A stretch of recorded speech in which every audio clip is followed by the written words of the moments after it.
मेरा नाम सतीश है। मैंने एक अनाथालय में अपनी आंखें खोली थी और वहीं पर मेरी परवरिश हुई। मेरा कोई भाई बहन नहीं था और ना ही मुझे अपने सगे माँ बाप के बारे में कुछ भी पता था। बचपन का अकेलापन इंसान को अंदर से बहुत ही कठोर कर देता है और अनाथालय की चार दीवारी में बीतने वाला हर एक दिन किसी भी नरक से कम नहीं होता। वहां की पाबंदियां और अकेलापन मुझे वक्त से पहले ही काफी बड़ा कर चुके थे। मैं जब थोड़ा बड़ा हुआ तो मेरी जिंदगी में एक ऐसा बदलाव आया जिसके बारे में मैंने कभी सपने में भी नहीं सोचा था। एक बहुत ही शरीफ और अमीर आदमी अनाथालय के दौरे पर आए हुए थे और फिर वो मुझे अपने साथ लेकर गए। वो मुझे बिल्कुल अपने बेटे की तरह ही समझने लगे थे, क्योंकि उनकी अपनी कोई भी सगी औलाद नहीं थी। उनका उस शहर में बहुत बड़ा नाम था और उनके पास बहुत पैसा था। लोग उनकी इज्जत करते थे और वो एक शानदार पर्सनैलिटी के मालिक थे। लेकिन उनके आलीशान घर में कदम रखते ही मुझे इस बात का अंदाजा हो गया था कि मेरी जिंदगी यहाँ पर भी आसान नहीं होने वाली है, क्योंकि उनकी पत्नी मुझसे बहुत नफरत करती थी। ये सड़क छाप बच्चा मेरे घर में क्या कर रहा है? तुम इसे यहाँ पर क्यों लेकर आए हो? उनकी पत्नी ने मुझे पहली बार देखते ही बड़ी ही नफरत के साथ अपने पति से सवाल किया। उनकी आंखों में मेरे लिए नफरत साफ दिख रही थी और चेहरे के हाव भाव भी साफ नजर आ रहे थे। अपनी जुबान को लगाम दो कांता, तुम एक बच्चे के सामने ये किस तरह की बातें कर रही हो? मेरे मुंह बोले पापा ने गुस्से में उस औरत को जवाब दिया। उनकी आवाज में एक रौब था जिसने उस औरत को एक पल के लिए चुप करवा दिया। कान खोल कर सुन लो, आज से ये मेरा बेटा है और ये इस घर का ही हिस्सा है। तो मुझसे तमीज से बात करोगी, उसे वही इज्जत दोगी जो इस घर के हर एक इंसान को मिलनी चाहिए। जी नहीं, मैं किसी भी अनाथ और लावारिस को अपना बेटा नहीं मान सकती हूँ। ये मेरा घर है और यहाँ पर सिर्फ मेरा ही कानून चलेगा। वो चीखती हुई अपने कमरे की तरफ पलट गई और जोर से दरवाजा बंद कर दिया। मैं घबराया सा कोने में खड़ा रह गया। मुझे समझ नहीं आ रहा था कि मैं खुश हूं या फिर उदास हूं। बेटा, तुम परेशान मत हो, ये घर अब तुम्हारा है। उस नरम दिल इंसान ने मेरे सर पर हाथ रखा और मुझे अपने गले से लगा लिया। तुम बस अपनी पढ़ाई पर पूरा ध्यान दो, बाकी सब चीज मैं देख लूंगा। कोई तुम्हें कुछ भी नहीं कहेगा। उस दिन के बाद से मैंने उन्हें हमेशा अपने पिता के जैसा ही माना और उनकी हर बात पर अमल करने की कोशिश भी की। धीरे धीरे वक्त गुजरता गया। वो औरत चाहती थी कि मेरी जगह वो अपने भतीजे को लेकर आए ताकि पूरी जायदाद का इकलौता वारिस वो बन सके। घर में हर रोज इसी बात पर झगड़ा होता था। मैं अक्सर अपने कमरे में बंद रहता ताकि उन पति पत्नी के बीच मेरी वजह से कोई भी कड़वाहट ना आए। वो औरत जब भी मुझे अकेला देखती तो मुझे ताने मारने लगती और फिर मुझे मेरी औकात याद दिलाती। लेकिन मैंने कभी भी अपने मुंह बोले पापा से उसकी कोई शिकायत नहीं की। तुम इस लड़के को बाहर निकालो, वरना मैं अपने भतीजे को इस घर में हर हाल में लाकर ही रहूंगी। मुझे ये कमबख्त लड़का अपनी आंखों के सामने बर्दाश्त नहीं होता है। एक रात मैंने उस औरत को ड्राइंग रूम में चिल्लाते हुए सुना। वो गुस्से से पागल हो रही थी और चीजों को उठा उठा कर तोड़ रही थी। ये मेरी प्रॉपर्टी है और इसका फैसला भी मैं ही करूंगा। उस लड़के से मुझे बहुत सहारा मिला है। जब तुम मेरे खिलाफ सिर्फ साजिशें कर रही थी तब उसी से मेरे दिल को राहत मिली। मेरे मुंह बोले पिता की आवाज भी गरज कर गूंजने लगी। मेरा फैसला कभी नहीं बदलेगा और अगर तुमने सतीश को तंग किया तो फिर मैं तुम्हें इस घर से निकाल दूंगा। तो मैं तुम्हें इसकी भारी कीमत तुमसे चुकवाऊंगी। याद रखना, मैं उस 2 कौड़ी के लड़के को 1 रुपया भी नहीं मिलने दूंगी। वो औरत धमकी देकर वहां से चली गई। उस अमीर आदमी ने मरने से पहले अपनी सारी प्रॉपर्टी मेरे नाम पर कर दी थी। उनका आखिरी वक्त बहुत ही तकलीफों से भरा हुआ था। मैं दिन रात उनके सिरहाने बैठकर उनकी सेवा करता रहता था। बेटा, मैं जानता हूँ कि मेरे बाद वो औरत तुम्हें बहुत परेशान करेगी, लेकिन तुम कभी हिम्मत मत हारना। तुम ही मेरे सच्चे बेटे हो। उन्होंने हंसते हुए मेरा हाथ पकड़ा था। मैंने सब कुछ कानूनी तौर पर तुम्हारे नाम पर कर दिया है। अब ये सब तुम्हारा अधिकार है। पापा, मुझे कुछ भी नहीं चाहिए, बस आप ठीक हो जाइए। आपके बिना मैं इस दुनिया में कुछ भी नहीं हूँ। मेरी आंखों से लगातार आंसू बह रहे थे, लेकिन मौत का वक्त तो तय होता है। उनके जाने का सदमा मेरे लिए बहुत बड़ा था, क्योंकि दुनिया में वही एक ऐसा इंसान था जिसने मुझे प्यार दिया था और मुझे एक पहचान भी दी थी। उनके मरने के बाद घर का माहौल पूरी तरह बदल गया। 1 महीना बीतने के बाद वकील ने जब प्रॉपर्टी की वसीयत पढ़ी तो उस औरत के चेहरे का रंग उड़ गया। ये वसीयत नकली है, मैं इसे मानती ही नहीं हूँ। तुमने जरूर उस बूढ़े को बेवकूफ बनाया होगा। मैं तुम्हें अदालत में घसीटूंगी। उसने वकील के हाथ से कागज छीनकर फाड़ने की कोशिश की। उसका चेहरा गुस्से से लाल हो रहा था और वो इस वक्त बिल्कुल शैतान के जैसे लग रही थी। देखिए मैडम, ये कानूनी कागजात हैं और इन्हें अदालत ने खुद मंजूर किया है। आप इसके खिलाफ कुछ भी नहीं कर सकती हैं। वकील ने बहुत ही गंभीरता के साथ वो कागज वापस लेते हुए जवाब दिया और उन्हें अपने ब्रीफ केस में रख लिया। मरने वाले के होशो हवास बिल्कुल ठीक थे और उन्होंने अपनी मर्जी से ये फैसला किया है। वो घर जिसमें मेरे मुंह बोले पापा की पत्नी रहती थी, इत्तेफाक से उनके ही नाम पर था। जैसे ही वकील गया, उन्होंने मेरे कमरे का सामान बाहर आंगन में फेंकना शुरू कर दिया और अपने नौकरों को मुझे भी बाहर निकालने का ऑर्डर दे दिया। निकल जाओ मेरे घर से। तुमने मेरे पति को अपने जाल में फंसाकर प्रॉपर्टी पर कब्जा कर लिया है, लेकिन ये घर मेरा है। उन्होंने मुझे गेट की तरफ इशारा करते हुए बड़े ही नफरत से कहा, इस घर में अब तुम्हारी कोई भी जगह नहीं है, इसीलिए दूर हो जाओ मेरी नजरों से। मुझे आपकी किसी भी चीज की कोई जरूरत नहीं है। आपका घर आप अपने पास ही रखिए। मुझे सिर्फ अपने पापा का आशीर्वाद चाहिए था। मैंने इस घर से निकलकर फिर दूसरे शहर में जाने का फैसला किया। मुझे अपना कारोबार सेट करके वहां पर रहने की जरूरत थी। मैं रोज सुबह सवेरे निकल जाता और रात देर तक वापस आता। फैक्ट्री के मजदूरों और मशीनों की आवाज ही अब मेरी पूरी दुनिया बन चुकी थी। सर, आज का प्रोडक्शन पिछले महीने से दोगुना हुआ है। मार्केट में हमारा माल हाथों हाथ बिक रहा है। मेरे मैनेजर ने एक दिन फाइल मेरे सामने रखते हुए बहुत खुशी से बताया, ये सब आप लोगों की मेहनत का नतीजा है। इसे हमें और भी ज्यादा बेहतर बनाना होगा। हमें क्वालिटी पर कोई भी समझौता नहीं करना है। मैंने फाइल पर साइन करते हुए गंभीर अंदाज में जवाब दिया। मुझे काम में किसी तरह की कोई कमी बर्दाश्त नहीं थी। मैंने बहुत जल्दी शहर के बड़े कारोबारियों में अपना नाम बना लिया था। वक्त तेजी से गुजर रहा था। मैं अब 28 साल का हो चुका था। अकेले जिंदगी गुजारना बहुत मुश्किल था, क्योंकि घर आने पर कोई भी बात करने वाला नहीं होता था। मेरे पास एक बड़ा घर था और बेतहाशा दौलत भी थी। इस सब के बावजूद मेरा मन बिल्कुल खाली था। मुझे अब एक साथी की जरूरत महसूस होने लगी थी, जो मेरे घर को घर के जैसा बना सके। मैंने फिर एक रिश्ते वाली से बात की ताकि मैं भी शादी कर सकूं। मुझे कोई अमीर या बहुत बड़े परिवार की लड़की नहीं चाहिए। मुझे सिर्फ एक अच्छी और सच्ची जीवन साथी की तलाश है।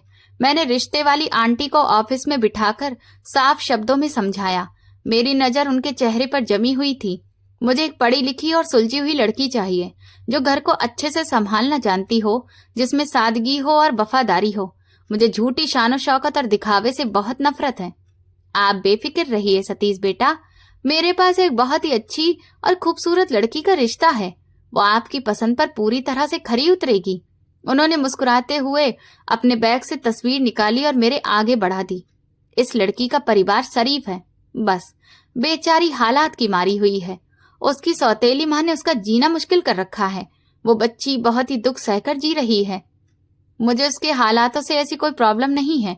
मैं तो बस एक अच्छा जीवन साथी चाहता हूँ, जो मेरे दुख दर्द में मेरा साथी बन सके। मैंने उस तस्वीर को एक हल्की नजर से देखा, फिर वापस कर दिया। आप उनसे इस बात को चलाइए और फिर मेरी मुलाकात का समय भी तय करिए। मैं खुद उससे बात करके आगे का फैसला करूंगा। कुछ दिन के बाद मैंने लड़की को देखा तो तुरंत ही उसे पसंद कर लिया। वो सच में बहुत ही खूबसूरत और समझदार लग रही थी।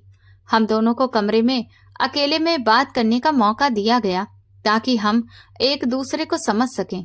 देखिए, मेरा इस दुनिया में कोई भी नहीं है, बस मेरा कारोबार है और मेरी मेहनत है। मैंने उसकी आंखों में देखते हुए साफ और दो टूक अंदाज में बात की। मैं सुबह से रात तक काम करता हूँ। क्या आप मेरे जैसे अकेले और व्यस्त इंसान के साथ अपनी जिंदगी गुजार सकेंगी? क्या आप मेरा खालीपन दूर कर सकेंगी? रिश्ता भरोसे और इज्जत का होता है, पैसे या वक्त का नहीं।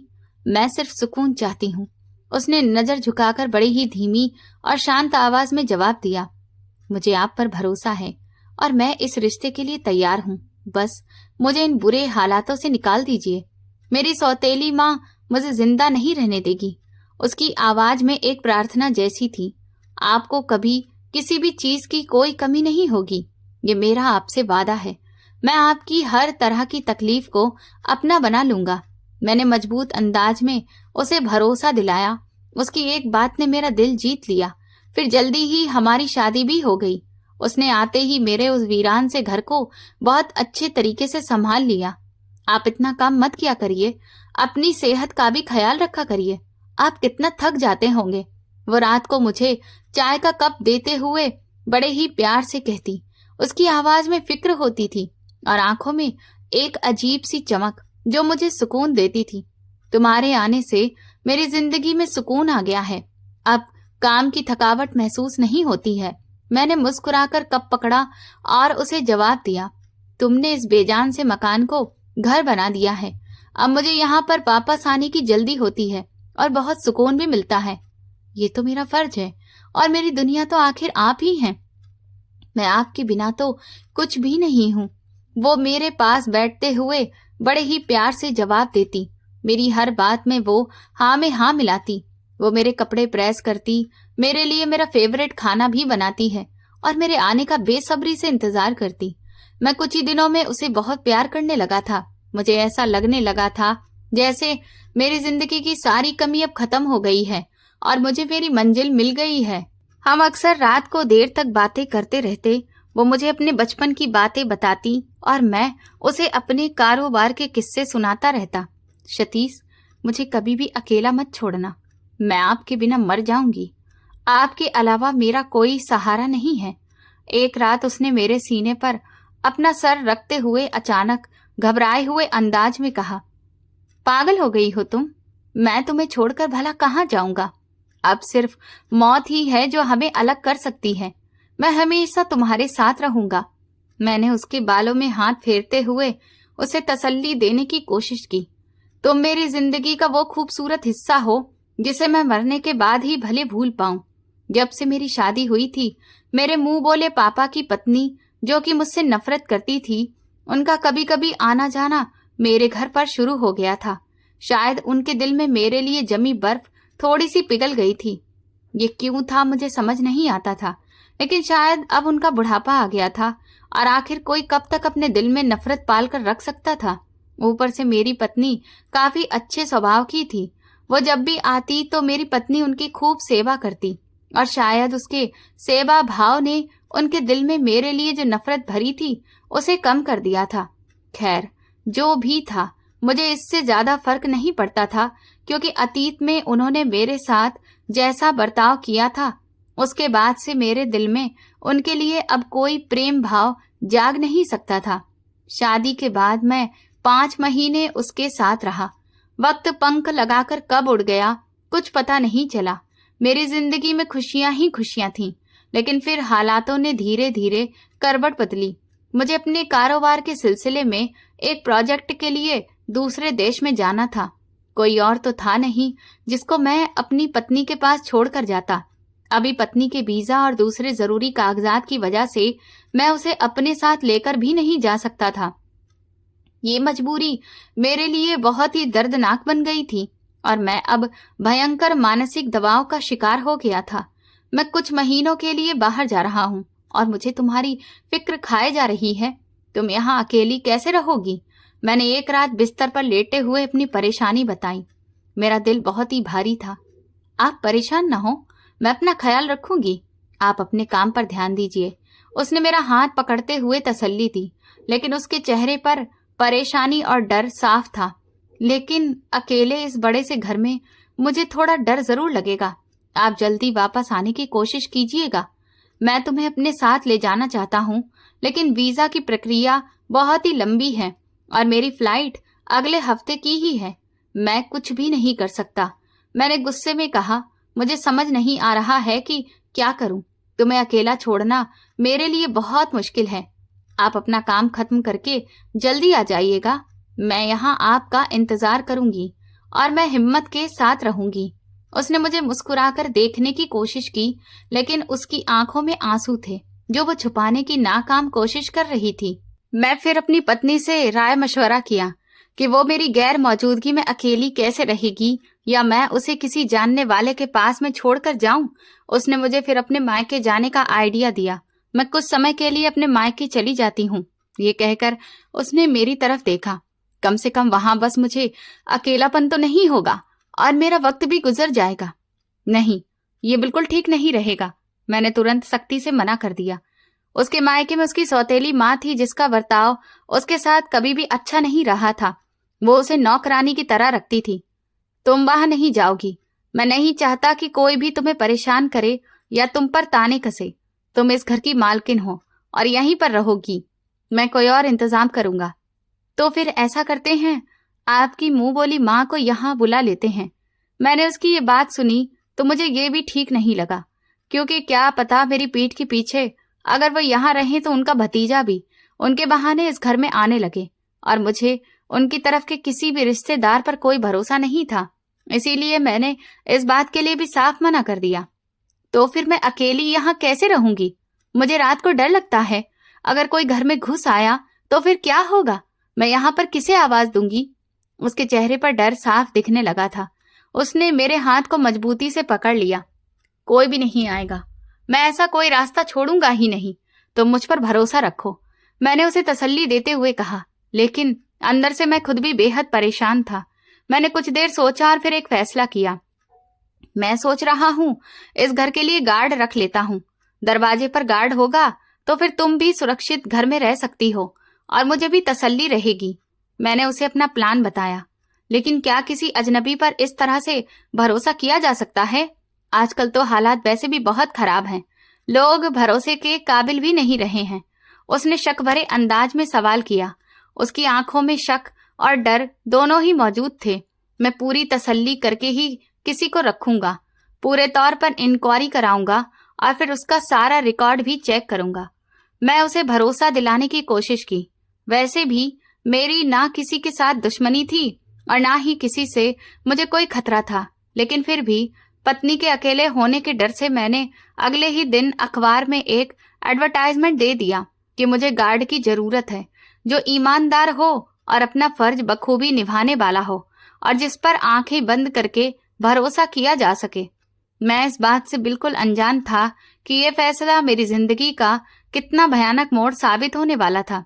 अगले दिन मेरे घर के बाहर इस नौकरी के लिए इंटरव्यू देने वालों की लाइन लगी हुई थी।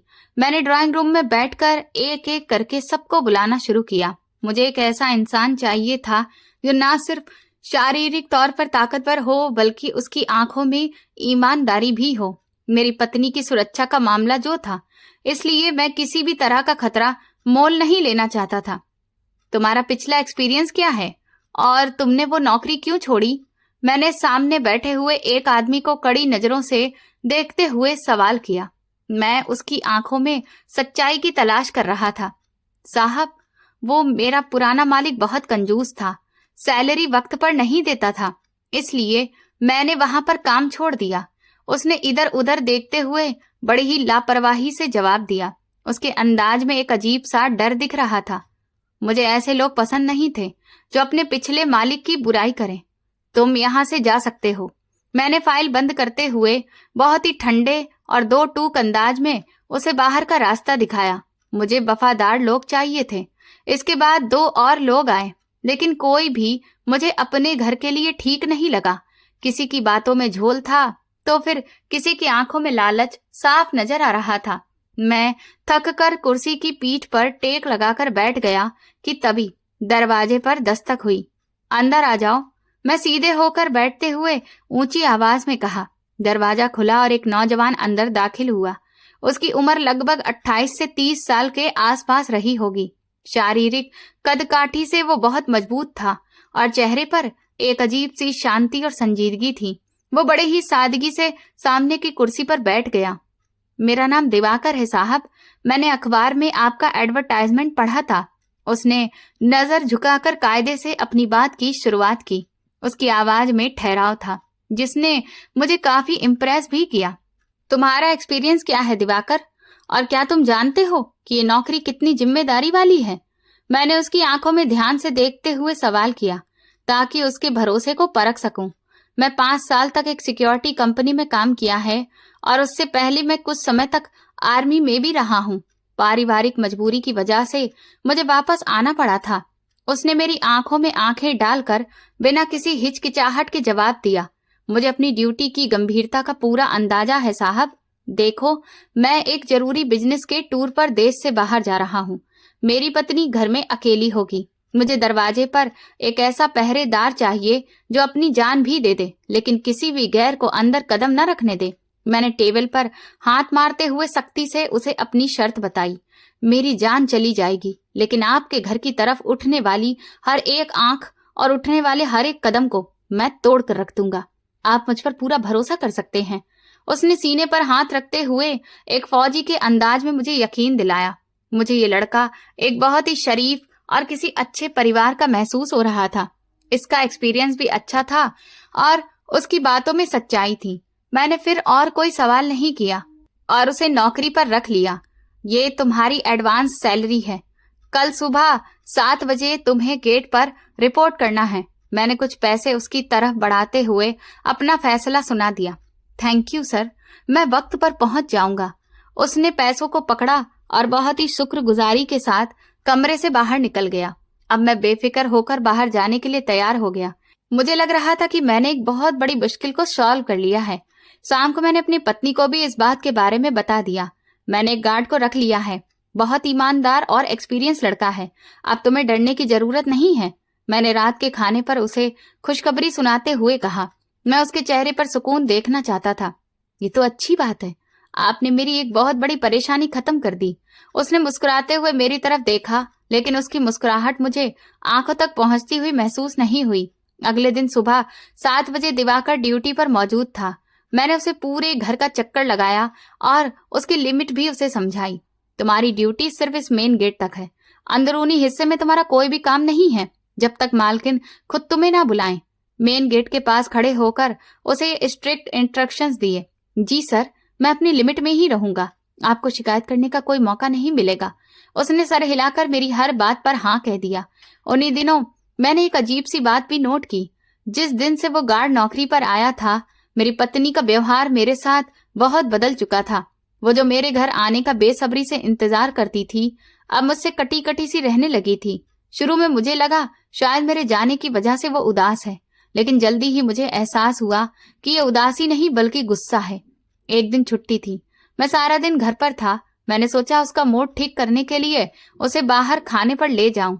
आज शाम को तैयार रहना, हम तुम्हारे फेवरेट रेस्टोरेंट में खाना खाएंगे और फिर लॉन्ग ड्राइव पर जाएंगे। मैंने दोपहर को उसके कमरे में जाकर बहुत ही खुशहाल मूड में उसके सामने पेशकश की।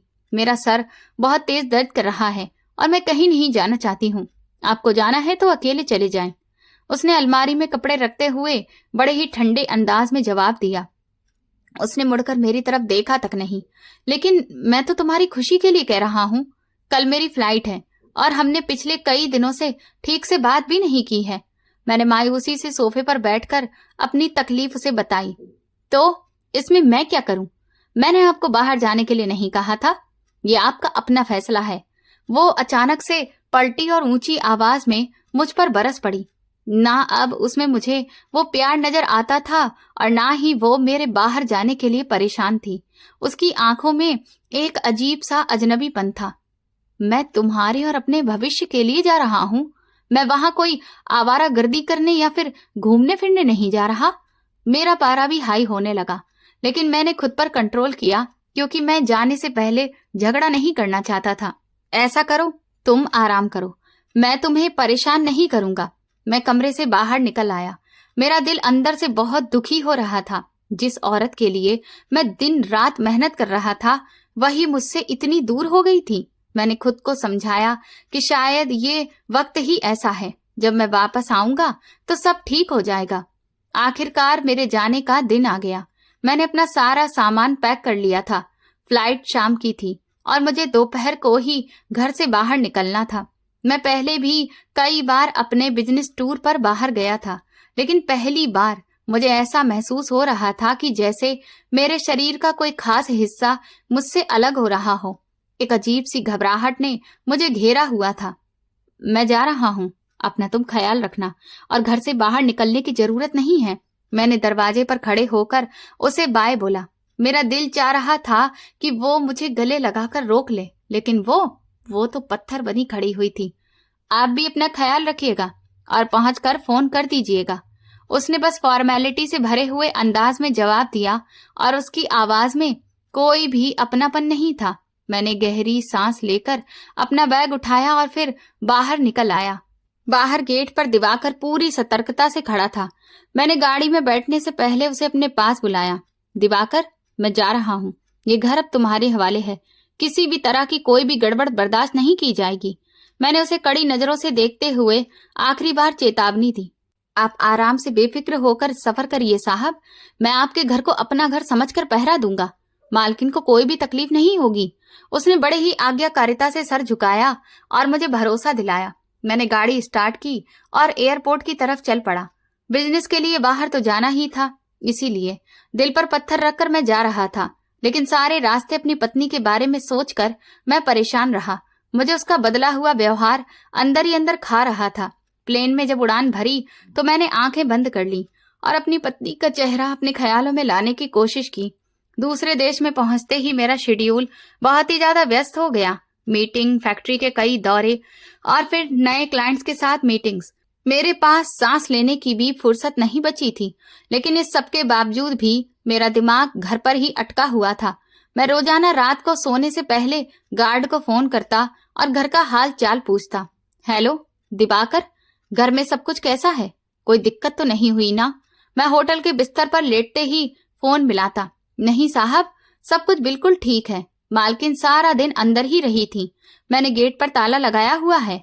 दिवाकर की आवाज बहुत ही सुकून भरी और निश्चिंत थी। उसे किसी चीज की जरूरत हो तो तुम खुद ही मार्केट से लाकर दे देना और रात को जाकर ठीक से पहरा देना। मैं उसे रोजमर्रा के बारे में भी बोल देता और फिर फोन रख देता। मैंने पत्नी को भी कई बार फोन मिलाया, लेकिन उसने या तो मेरा फोन उठाया नहीं या फिर मुझसे बस कुछ देर ही बात करके फोन रख दिया। उसका कहना था कि उसकी तबीयत ठीक नहीं रहती है और वो सोना चाहती है। मैंने उसे मजबूर नहीं किया और सोचा कि उसे अकेले में कुछ वक्त चाहिए होगा। मैं उसकी उलझन दूर करने के लिए जल्दी अपना काम समेटने की कोशिश कर रहा था। मैंने दिन रात एक कर दिया ताकि प्रोजेक्ट को जल्दी ही पूरा कर सकूं और मैं अपने घर वापस जा सकूं। अभी मुझे दूसरे देश में गए हुए कुछ ही दिन हुए थे कि बड़ी मुश्किल से एक हफ्ता गुजर पाया होगा। एक रात मैं मीटिंग से वापस आया और बिस्तर पर लेटा ही था कि अचानक मेरे फोन की घंटी बजी। मैंने स्क्रीन पर देखा तो दिवाकर का नाम दिखाई दे रहा था। रात के इस समय उसका फोन आना किसी खतरे की घंटी से कम नहीं था। मेरा दिल जोर जोर से धड़कने लगा और मैंने तुरंत घबराकर फोन उठा लिया। हेलो दिवाकर, क्या हुआ? इस वक्त तुमने फोन क्यों किया है? मैंने परेशानी से पूछते हुए कहा। मेरी आवाज में घबराहट थी। साहब जी, गजब हो गया है। जल्दी से घर वापस आ जाइए। घर लुट गया है साहब। फोन के दूसरी तरफ दिवाकर की जोर जोर से रोने की आवाज आ रही थी। उसकी आवाज डर और घबराहट की वजह से कांप रही थी। ये तुम क्या बकवास कर रहे हो दिवाकर? मुझे साफ साफ बताओ कि आखिर हुआ क्या है? क्या घर पर कोई चोर आ गए हैं? मैंने गुस्से और डर के मारे कमरे में टहलने लगा। मेरे माथे पर पसीना आ गया। नहीं साहब, मालकिन का देहांत हो गया है। उसने हिचकियों के बीच में एक ऐसी बात बोली जिसने मेरे आसपास की पूरी दुनिया को रोक दिया। देहांत हो गया? देहांत? देहांत कैसे हो गया? क्या तुम पागल हो गए हो? वो तो बिल्कुल ठीक थी। अभी कल ही तो मेरी उससे बात हुई थी। मुझे ऐसा लगा जैसे मेरे शरीर से जान निकल गई हो और मेरी टांगें कांपने लगी थी। साहब, आपके जाने के बाद अचानक से उनकी तबीयत खराब हुई थी और आज रात ही उन्हें दौरा पड़ गया, जिसकी वजह से वो मर गईं। मैंने एम्बुलेंस को बुलवाया था, लेकिन डॉक्टरों ने उन्हें मृत साबित कर दिया। दिवाकर लगातार रोते हुए मुझे सब कुछ बता रहा था, लेकिन उसकी आवाज मुझे बहुत दूर से आती महसूस हो रही थी। मैंने फोन जमीन पर पटक दिया और पागलों की तरह अपना सामान पैक करने लगा। मेरा दिमाग सुन्न पड़ चुका था और आंखों के सामने अंधेरा छा रहा था। मेरी पत्नी मुझे ऐसे कैसे छोड़कर जा सकती है, ये सोचकर मेरी सांस रुकने लगी थी। मैंने तुरंत एयरपोर्ट की तरफ दौड़ लगाई।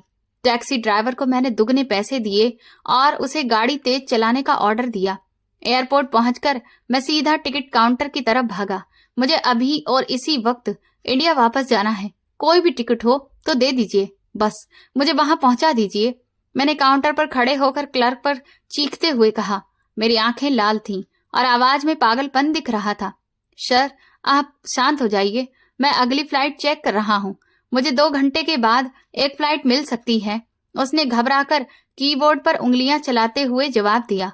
उसके चेहरे पर मेरी हालत देखकर डर था। जल्दी करो, मेरे पास वक्त नहीं है। मेरी दुनिया उजड़ गई है। मुझे बस किसी भी तरह से टिकट चाहिए।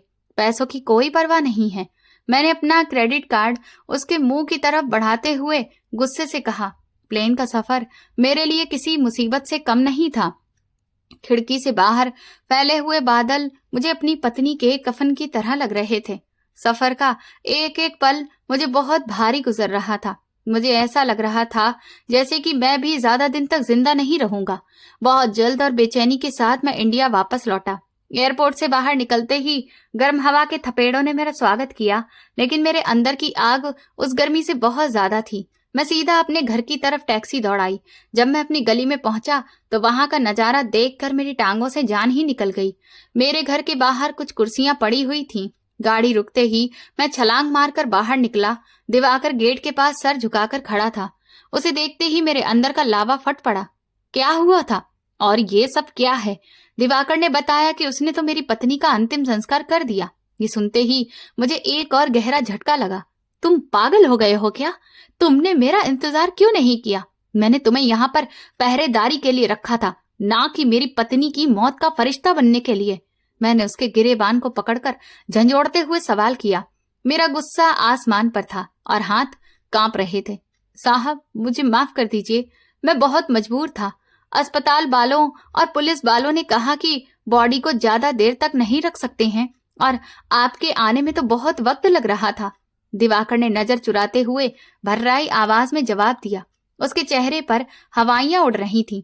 तुम्हें कोई भी अधिकार नहीं था मेरी इजाजत के बिना ये सब कुछ करने का। तुमने मुझे मेरी पत्नी का आखिरी बार चेहरा भी देखने नहीं दिया। मैं तुम्हें जिंदा नहीं छोड़ूंगा।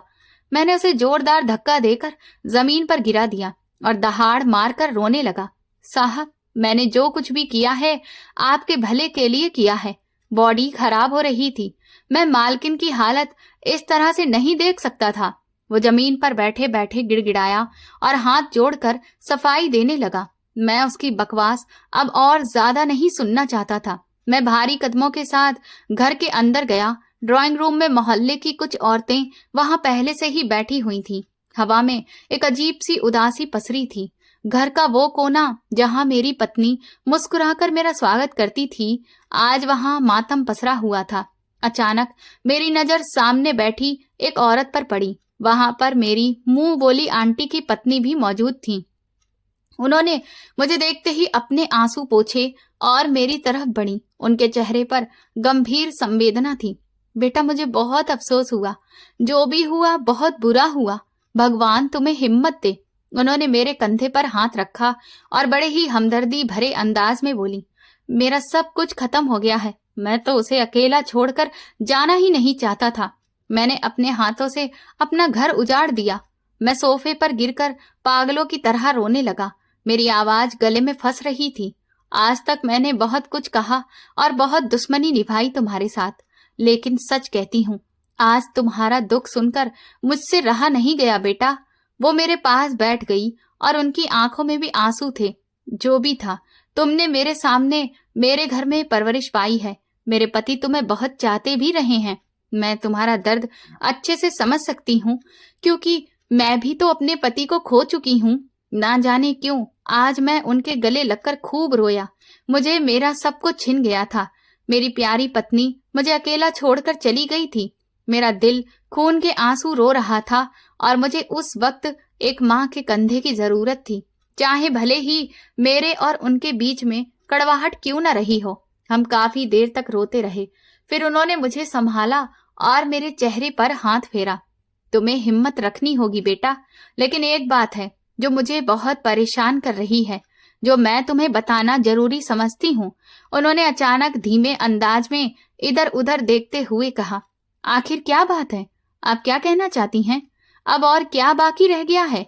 मैंने अपने आंसू साफ करते हुए हैरानी और थकान से उनकी तरफ देखा।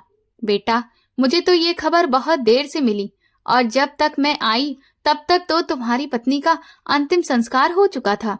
लेकिन यहाँ के मोहल्ले की औरतें आपस में बातें कर रही हैं कि उनमें से किसी को भी अंतिम संस्कार में जाने का मौका ही नहीं मिला, क्योंकि तुम्हारे उस गार्ड ने अकेले ही तुम्हारी पत्नी का अंतिम संस्कार कर दिया।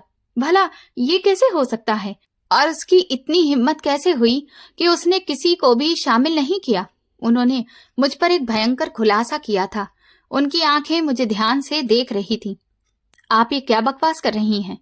आपको अंदाजा भी है कि ये कैसी बात है? मैं मानता हूं कि मैं देश से बाहर था, लेकिन वो अकेले मेरी पत्नी का अंतिम संस्कार कैसे कर सकता है? मैं गुस्से और सदमे में खड़ा हो गया और एकदम से चिल्लाने लगा। पता नहीं अब ये सच है या झूठ, लेकिन लोग बातें तो यही कर रहे हैं। तुम्हारे गार्ड का कहना यह है कि उसकी बॉडी और उसका चेहरा बहुत ही बिगड़ गए थे, इसीलिए उसने इतनी जल्दबाजी दिखाई। उन्होंने बड़े ही मासूमियत भरे अंदाज में अपनी बात पूरी की। उनकी बात सुनकर मेरे पैरों के नीचे से जमीन निकल गई। मैं उनके साथ काफी समय तक रहा था और उनके व्यवहार को लेकर मैं उन्हें बहुत अच्छे से समझता था। भले ही वो कैसी भी रही हो, लेकिन इतना मुझे पता था कि वो झूठ तो नहीं बोलेंगी। मैंने तुरंत मोहल्ले के बुजुर्ग को बाहर बुलाया और उनसे पूछताछ की, तो वो कहने लगे कि बेटा, ये सारा इंतजाम तुमने जिस गार्ड को नौकरी पर रखा है उसी ने किया था। वही अस्पताल से तुम्हारी पत्नी को सीधा शमशान ले गया और उसने ना तो किसी को शामिल होने दिया और ना ही तुम्हारी पत्नी का चेहरा किसी को देखने दिया। वो कह रहा था कि कोई जहरीली चीज खाने की वजह से उसके शरीर में भयंकर सड़न शुरू हो गई थी। उस बुजुर्ग आदमी ने अफसोस से सिर हिलाते हुए मुझे पूरी साफ बात बताई, जिससे मेरे शक को अब यकीन में बदलना शुरू कर दिया था। ये सुनकर मेरा दिमाग सुन्न सा पड़ गया। मैं तेजी से बाहर की तरफ गया, जहां पर दिवाकर गेट के पास खड़ा था। तुमने मोहल्ले वालों को भी अंतिम संस्कार में शामिल क्यों नहीं किया? और तुमने इतनी जल्दबाजी क्यों की? तुम मुझसे क्या छुपा रहे हो? मैंने उसकी आंखों में आंखें डालकर बड़े ही ठंडे और काट देने वाले अंदाज में सवाल किया। मेरी मुट्ठियां बंध गई थीं। साहब, मैंने आपको बताया तो कि डॉक्टरों ने उन्हें और देर रखने से मना किया था और कहा था कि लाश की हालत खराब हो रही है। मैंने आपकी इज्जत बचाने के लिए ही लोगों को शामिल नहीं किया, क्योंकि अगर लोग शामिल होते तो फिर वो तरह तरह की बातें बनाते। उसने घबराए हुए अंदाज में अपनी सफाई देते हुए जवाब दिया। उसके माथे पर पसीना दिख रहा था। क्या मतलब है तुम्हारा? मेरी इज्जत बचाना चाहते थे या फिर असलियत यह है कि तुम कुछ छुपाना चाहते थे? दिवाकर, मुझे तुम पर शक हो रहा है। तुम किस हॉस्पिटल में लेकर गए थे मेरी पत्नी को? मुझे उस डॉक्टर का नाम बताओ। मैंने कदम आगे बढ़ाते हुए उसे धमकी देने लगा। साहब, आप इस वक्त बहुत दुख में हैं, इसीलिए ऐसी सब बातें कर रहे हैं। मैं आपका वफादार हूँ। मैं उन्हें एक सरकारी अस्पताल में लेकर गया था। वहां कोई एक डॉक्टर तो होता नहीं है। वो अपने कदम पीछे हटाते हुए एकदम से हकलाने लगा। उसकी बॉडी लैंग्वेज मुझे साफ बता रही थी कि जरूर दाल में कुछ काला है। उसके बाद मेरे अंदर अजीब सी बेचैनी महसूस होने लगी। घर के हर कोने से मुझे अपनी पत्नी की खुशबू आती थी, लेकिन उस औरत की बातों ने मेरे दिमाग में एक खतरनाक जंग छेड़ दी थी। दिवाकर, आखिर मुझे क्या छुपा रहे हो? मैं फिर अपने कमरे में चला गया और बिस्तर पर गिरकर छत को घूरने लगा। रात अंधेरा गहरा हो रहा था और मेरी बेचैनी बढ़ती जा रही थी। मेरे दिमाग में बार बार यही सवाल उठ रहा था कि आखिर घर में उस रात क्या हुआ था। मुझे सब जानना था, चाहे इसके लिए मुझे किसी भी हद तक क्यों न जाना पड़े। अब मेरे पास सिर्फ एक ही रास्ता बचा था, जिस पर चलकर मैं उस भयंकर रात से पर्दा उठा सकता था। रात का अंधेरा गहरा हो चुका था, लेकिन मेरी आंखों से नींद कोसों दूर थी। कमरे की हर चीज मुझे मेरी पत्नी की याद दिला रही थी और मेरी मुंह बोली माँ के शब्द मेरे दिमाग में हथौड़ी की तरह बरस रहे थे। उसके बाद मेरे अंदर बेचैनी और तेज हो गई, लेकिन शक का बीज मेरे अंदर एक घना पेड़ बन गया। मैंने आखिरकार फैसला किया कि मुझे अपनी पत्नी की मौत की सच्चाई को हर हाल में जानना ही होगा, चाहे फिर वो कितनी ही कड़वी क्यों ना हो। मैं अगले ही दिन शमशान घाट पर गया, जहां पर दिवाकर ने मुझे बताया था कि उसने मेरी पत्नी का अंतिम संस्कार किया है। जब मैं वहां पहुंचा तो वहां जो केयर टेकर था, उससे मैंने पिछले 3-4 दिनों में जितनी भी डेड बॉडीज वहां पर जलाई गई थी उनके बारे में पूछना शुरू किया। और फिर मैंने दिवाकर का हुलिया और अपनी पत्नी का हुलिया, इन सब चीजों के बारे में एक एक पॉइंट बताया। लेकिन होश उड़ गए मेरे जब वो बूढ़ा कहने लगा कि उसने ना तो ऐसे किसी आदमी और ना ही ऐसी किसी औरत की लाश को यहाँ पर देखा है। उसकी बातों से तो मुझे ऐसा लग रहा था कि जैसे यहाँ पर मेरी पत्नी का अंतिम संस्कार किया ही नहीं गया है। मुझे कुछ समझ नहीं आ रहा था कि आखिर ये क्या हो रहा है। और दिवाकर ने अगर मेरी पत्नी का अंतिम संस्कार नहीं किया है तो फिर मेरी पत्नी की लाश कहाँ पर है? ये सब क्या हो रहा था? मुझे कुछ समझ नहीं आ रहा था। मेरे दिमाग की नसें फटने लगी थी। मैं तुरंत ही गुस्से में वापस घर गया और अपने गार्ड दिवाकर को ढूंढा। वो इस वक्त काफी परेशान लग रहा था। मैंने उसका गिरेबान पकड़कर कहा कि बताओ, मेरी पत्नी की लाश कहाँ है? तुमने मेरी बीवी के साथ क्या किया है? सच सच बताओ, वरना मैं तुम्हें जान से मार दूंगा। मैंने दांत पीसते हुए उसे झंझोड़ रहा था। मेरी आंखों में खून उतर आया था। साहब, मैं सच कह रहा हूँ, मैंने मालकिन का अंतिम संस्कार कर दिया है और इसके अलावा मैं कुछ भी नहीं जानता हूँ। उसकी आंखों में डर साफ दिख रहा था। वो मुझसे नजरें चुरा रहा था। उसकी ऐसी बातें मेरे गुस्से को और ज्यादा भड़का रही थी। लेकिन अब मुझे समझ आ चुका था कि इससे और कुछ पूछने का फायदा नहीं है, क्योंकि वो या तो बहुत शातिर है या फिर बहुत ही पक्का है, जो इतनी जल्दी टूटने वाला नहीं है। इसके लिए अब मुझे पुलिस में कंप्लेंट ही करनी पड़ेगी। लेकिन उससे पहले मुझे कोई तो ऐसा सबूत चाहिए जो इसके खिलाफ मजबूती से खड़ा हो सके। यही सोचते हुए मैंने उसका गिरेबान छोड़ दिया और सीधा घर के अंदर चला गया। मेरे अंदर गुस्से की आग जल रही थी। मैंने अपनी पत्नी के कमरे की तलाशी ली। मैं हर अलमारी को पागलों की तरह छान रहा था कि अचानक कपड़ों की अलमारी के सबसे निचले खाने से मुझे अपनी पत्नी की पुरानी डायरी मिली। ये डायरी उसने अपने पुराने कपड़ों के नीचे छुपा रखी थी। मैंने कांपते हुए हाथों से उसे खोला और उसके पन्नों को पलटते ही जैसे मेरे दिल पर खंजर चल गया। उस डायरी के पन्ने पर एक छोटी सी तस्वीर मिली। वो तस्वीर किसी और की नहीं बल्कि इस गार्ड दिवाकर की थी। ये सब क्या है? यानी कि ये घिनौना खेल मेरी पीठ के पीछे खेला जा रहा था। मैंने तस्वीर को मुट्ठी में पकड़ते हुए बड़े ही नफरत के साथ खुद से कहा। मेरी आवाज में भयंकर गुस्सा था। मैंने डायरी के पन्ने पलटे तो वहां पर लिखी शायरियां भी उसी के नाम की थीं। हर एक शायरी में दिवाकर के नाम के साथ प्यार के दावे किए गए थे। मैं समझ गया कि मेरी पत्नी मुझसे नहीं बल्कि मुझसे पहले उस गार्ड से प्यार करती थी। इसका मतलब साफ था कि इंटरव्यू के लिए भी उसी ने बुलाया था, क्योंकि वो जानती थी कि मैं बाहर चला जाऊंगा। वो इतनी बेवफाई मेरे साथ कर सकती थी, मैंने कभी सोचा भी नहीं था। मेरा प्यार और मेरा भरोसा एक गंदे मजाक में बदल चुका था। मैंने डायरी को जमीन पर पटक दिया और मेरे दिल में अब उस औरत के लिए सिर्फ और सिर्फ नफरत भर गई। अगले दिन जब मैं सुबह उठा तो वो गार्ड भी गायब हो चुका था।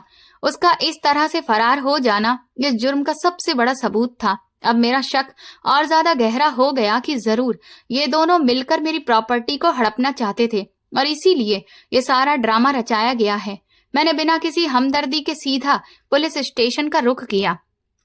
इंस्पेक्टर साहब, ये मेरी पत्नी है और ये है वो गार्ड। इनकी इन्वेस्टिगेशन की जाए।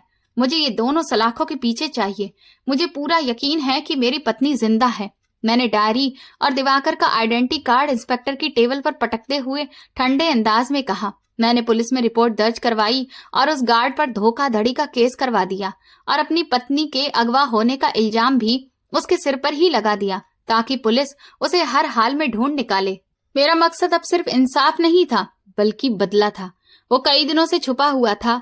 पुलिस उसकी तलाश में छापेमारी कर रही थी, लेकिन उसे जमीन का या फिर आसमान में कोई खबर ही नहीं थी। मैं अपने ऑफिस में बैठा अपने बिजनेस को दोबारा से संभालने की कोशिश कर रहा था, लेकिन मेरा दिमाग बदले की आग में जल रहा था कि एक दिन अचानक शाम के वक्त मैं घर पहुंचा तो लॉन में सोफे पर बैठते ही मेरे पैरों में कोई आ गिरा। ये दिवाकर था। उसकी हालत बहुत बुरी थी। कपड़े फटे थे और वो बहुत ही खस्ता हाल में लग रहा था। साहब, मुझे माफ कर दीजिए। मैंने जो कुछ भी किया है मैं जानता हूँ बहुत गलत था, लेकिन मेरी मजबूरी थी। उसने मेरे कदमों में गिरकर गिड़गिड़ाते हुए कहा। उसकी आवाज में एक अजीब सी रिक्वेस्ट थी। मैंने जोरदार लात मारकर उसे खुद से दूर किया और अपनी जगह से खड़ा हो गया। मेरे चेहरे पर गुस्से के सिवा कुछ भी नहीं था। मैंने पुलिस को फोन करने के लिए मोबाइल निकाला। आपकी पत्नी सच में मरी नहीं है साहब, वो जिंदा है। एक बार भगवान के लिए मेरी बात सुन लीजिए। उसने फर्श पर नाक रगड़ते हुए तेजी से ये सब कुछ बोल दिया। ये सुनते ही मेरे हाथ रुक गए। मैंने उसे गिरेबान से पकड़ लिया और दीवार के साथ दे मारा। क्यों? क्या किया है तुमने मेरे साथ ऐसा? तुम दोनों ने मिलकर मेरे पेट में छुरा घोंपा है। मैं उसकी शक्ल नहीं देखना चाहता। वो औरत बेवफा थी, उसने मेरे साथ बेवफाई की। मैंने बड़े ही नफरत भरे अंदाज में और गुस्से से उसके चेहरे पर थूकते हुए कहा। मेरा व्यवहार बहुत ही बेरहम था। नहीं साहब, आप गलत समझ रहे हैं। मालकिन तो बहुत ही चरित्रवान औरत हैं। वो आपसे बहुत प्यार करती हैं। आप मेरे साथ चलिए, मैं आपकी अमानत को आपको वापस करना चाहता हूँ। वो दीवार के साथ लगकर हाँफते हुए बोला। उसकी आंखों में सच्चाई की चमक थी। मैं जान गया हूँ कि जो जिसकी किस्मत में होता है उसी को उसकी मिलती है। मेरा उनसे अब कोई रिश्ता नहीं है। मैंने कुछ लम्हों के लिए उसकी आंखों में देखा। मेरे अंदर का गुस्सा अभी ठंडा नहीं हुआ था, लेकिन मैं उस औरत का सामना करना चाहता था ताकि उसके मुंह पर उसकी बेवफाई का सबूत मार सकूं। मैं उसके साथ उसके घर गया। वो शहर के एक बहुत पिछड़े इलाके में छोटे से मकान में मुझे लेकर गया, लेकिन जैसे ही मैं घर में दाखिल हुआ और सामने का नजारा देखा तो मेरे पैरों तले जमीन खिसक गई। मेरी पत्नी एक चारपाई पर बैठी थी। वो बहुत ही कमजोर महसूस हो रही थी। उसकी आंखों के नीचे गहरे काले घेरे थे और उसका रंग पीला पड़ चुका था। वो मुझे देखकर रोते हुए मेरी तरफ भागी। सतीश, आप आ गए। मुझे पता था आप मुझे ढूंढ लेंगे। उसने मेरे गले लगने की कोशिश की। उसकी आवाज में एक दर्द था। मैंने उसका हाथ झटकते हुए नफरत से उसे पीछे किया। मुझे हाथ मत लगाना धोखेबाज औरत, तुम्हारी सच्चाई मैं जान चुका हूँ। मैंने गुस्से में उसके मुंह पर बोलते हुए ठंडे अंदाज में कहा। वो बोली, मैं आपसे ही प्यार करती हूँ और ये सब मेरा पास्ट था। आपसे कोई भी चीज मैं छुपाना नहीं चाहती थी। उसने रोते हुए डायरी को सीने से लगाए कहा, मुझ पर भरोसा करिए, मैंने आपको कभी भी धोखा नहीं दिया। तो फिर ये सब ड्रामा क्या था? ये मौत का खेल, ये भाग जाना और इस गार्ड को नौकरी पर लगवाना, ये सब क्या था? मैंने हाथ बांधकर उसकी आंखों में आंखें डालते हुए कड़क अंदाज में सवाल किया। सतीश, मुझ पर कई बार जानलेवा हमला हुआ। जिस दिन आप गए उस दिन भी कुछ लोगों ने घर में घुसकर मेरी जान लेने की कोशिश की। उसने कांपते हुए अपने दोनों हाथों को रगड़ना शुरू किया, लेकिन मैं बच गई सतीश, क्योंकि मुझे दिवाकर ने बचा लिया। बस उसी दिन से मैंने इस गार्ड के साथ मिलकर ये प्लान बनाया था ताकि उन कातिलों को ये लगे कि मैं मर चुकी हूँ। तो तुम मुझसे झूठ बोल रही हो। तुमने उसे खुद बुलाया था क्योंकि तुम मुझसे नहीं बल्कि उससे प्यार करती थी। मैंने दो टूक शब्दों में उसकी बात काट दी। नहीं सतीश, ये सच नहीं है। मैं जान गई थी कि वो हमला किसने करवाया था। उसने गहरी सांस ली और मेरी आंखों में ध्यान से देखते हुए खुलासा किया। वो हमला आपकी मुंह बोली माँ ने करवाया था। वो मुझे मरवाकर आपको तोड़ देना चाहती थी ताकि आप प्रॉपर्टी उनके नाम पर कर दें। इसीलिए वो हमारे घर पर दोबारा आने लगी थी और बहुत मीठी बनने की कोशिश कर रही थी। मुझे अपनी पत्नी की बात पर भरोसा नहीं हो रहा था। मेरा दिमाग उलझ कर रह गया था। ये कैसे मुमकिन है कि वो औरत मेरी पत्नी की जान लेना चाहे? तुम्हारे पास इस बात का क्या सबूत है? और दिवाकर का उस घर में आना सिर्फ एक इत्तेफाक था? ये बात मैं कैसे मान लूं? मैं अभी भी अपना कड़क और गंभीर अंदाज बरकरार रखे हुए था, क्योंकि वो कह रही थी कि ये गार्ड जब इंटरव्यू देने के लिए आया तो ये नहीं जानता था कि मैं इसी घर में हूँ और आपकी पत्नी हूँ, क्योंकि आपसे पहले मेरा इसका कोई भी रिश्ता नहीं था। मेरी पत्नी ने कसम खाते हुए मुझे सच्चाई बताने की कोशिश की। ये बहुत ही शरीफ इंसान है, इसलिए इसने मेरी जान बचाई और मुझे अपने घर में सहारा दिया। ये बात सच है साहब।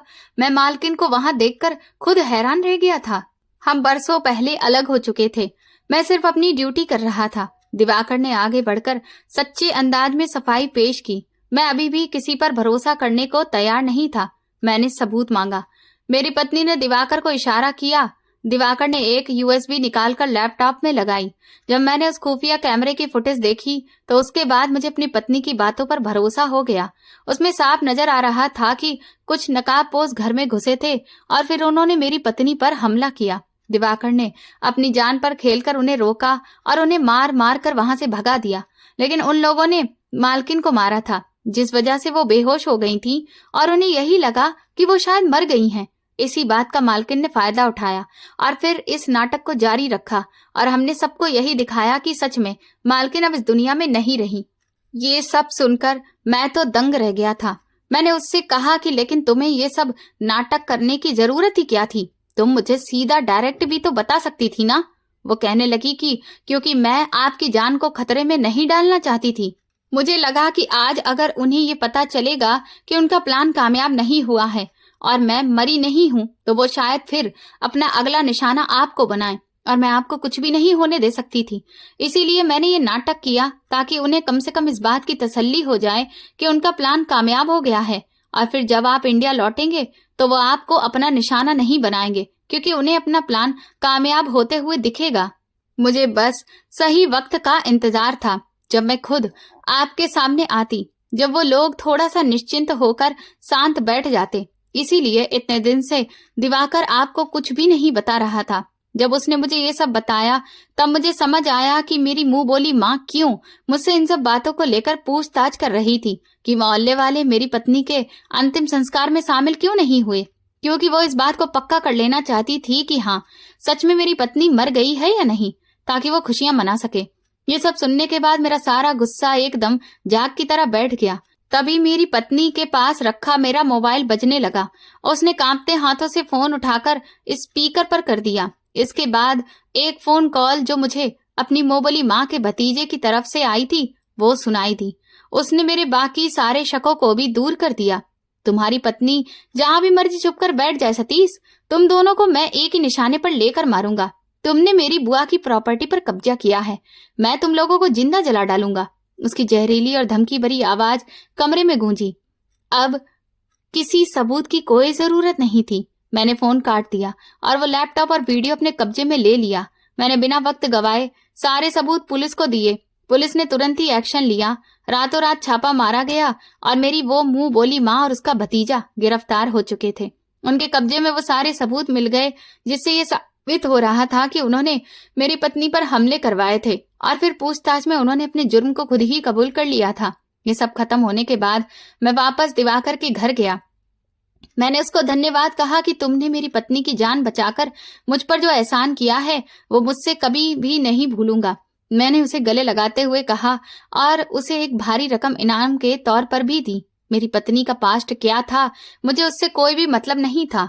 अतीत इंसान की पहचान नहीं होता, उसका वर्तमान और उसकी वफादारी सबसे ज्यादा मायने रखती है। अब वो सिर्फ मुझसे प्यार करती थी और उसने मेरे लिए अपनी जान खतरे में डाल दी थी। मेरे लिए यही काफी था। मैंने उसका हाथ पकड़ा और उसे अपने सीने से लगा लिया। लेकिन अब मैं इस देश में रहना नहीं चाहता था और यह खौफनाक एक्सपीरियंस हमारी आगे की जिंदगी पर असर डाल सकता था। मैंने अपने बिजनेस का एक बड़ा हिस्सा दूसरे देश में शिफ्ट किया और अपनी पत्नी के साथ हमेशा वहीं पर रहने का फैसला कर लिया। चंद गलत फहमियों की बुनियाद पर कई बार हम अपनी और किसी दूसरे की जिंदगी उजाड़ देते हैं। हो सकता है कि जैसा हम सुन रहे हैं या हम सोच रहे हैं ऐसा कुछ ना हो। सिर्फ एक डायरी और एक तस्वीर देखकर मैंने अपनी चरित्रवान पत्नी को गलत समझ लिया था। इसीलिए सबसे पहले मामले की तह तक जाना ही चाहिए, सबूत तलाश करने चाहिए, फिर ही किसी पर शक करना चाहिए। जब मैं इस देश से जा रहा था तो एयरपोर्ट पर मैंने अपनी पत्नी से एक बार फिर से माफी मांगी, क्योंकि मैंने उस पर शक किया था, जबकि वो शादी के बाद मेरे लिए पूरी तरह से वफादार रही थी। जिंदगी में केवल शक और अधूरी जानकारी के आधार पर किसी अपने को गलत समझ लेना सबसे बड़ी भूल होती है। सच्चाई को जाने बिना किसी पर इल्जाम लगाना रिश्तों को तोड़ देता है और इंसान को पछतावे की आग में जला देता है। इस कहानी से ये भी सीख मिलती है कि भरोसा और धैर्य किसी भी रिश्ते की सबसे बड़ी ताकत होते हैं और सच्चाई चाहे कितनी भी छिपाई जाए एक दिन जरूर सामने आ जाती है। इसीलिए इंसान को हर परिस्थिति में जल्दबाजी या गुस्से में फैसला लेने की बजाय पूरी सच्चाई जानने की कोशिश करनी चाहिए, क्योंकि कई बार जो हमें धोखा लगता है उसके पीछे कोई मजबूरी या फिर छिपी हुई सच्चाई भी हो सकती है। दोस्तों, आप किस शहर से हमारी कहानी सुन रहे हैं और आपको ये कहानी पसंद आई हो तो प्लीज कमेंट करके जरूर बताएं। इस वीडियो को लाइक करें, ज्यादा से ज्यादा शेयर करें और हाइप भी दें। साथ ही चैनल को सब्सक्राइब करना ना भूलें। अगर आपको मेरी मेहनत पसंद आई हो तो मुझे सुपर थैंक्स देकर अपना प्यार और सपोर्ट जरूर दिखाएं, ताकि मैं आपके लिए ऐसी ही शानदार कहानियां लाती रहूं। ये कहानी पूरी तरह काल्पनिक है। इस कहानी के सभी पात्र, स्थान और घटनाएं लेखक की कल्पना पर आधारित हैं। इसका उद्देश्य केवल मनोरंजन करना है। किसी भी व्यक्ति, स्थान या घटना से इसकी समानता मात्र एक संयोग माना जाएगा। इस कहानी के माध्यम से किसी की भावनाओं को ठेस पहुंचाने या किसी व्यक्ति, समाज या संस्था को बदनाम करने का कोई भी उद्देश्य नहीं है। धन्यवाद।